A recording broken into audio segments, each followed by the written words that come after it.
Vyučujem predmet projektový manažment. Myslím si, že tento predmet je veľmi dôležitý nielen pre ľudí, ktorí sa venujú projektovému manažmentu ako takému, ale takisto aj ľudí z iných odvetví.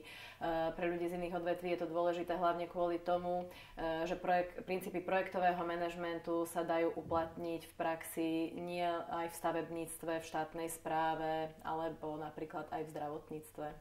V danom predmete riešime rôzne fázy projektu, čiže začíname s fázou uskutočniteľnosti, prechádzame do plánovania, realizácie, taktiež monitoringu, kontrole až po uzavretie projektu. Všetko je prepojené naozaj s praktickými príkladmi, prípadovými štúdiami. Tento predmet končí projektom, ktorý vlastne musia študenti vypracovať, musí byť ohodnotený a musí spĺňať všetky atribúty projektu správneho. Ja by som ešte chcela doplniť, že na našich hodinách sa stretávajú študenti, ktorí sú z rôznych odvetví a týmto vlastne si môžu vymieňať svoje praktické skúsenosti a vidíme, ako tu naozaj funguje networking.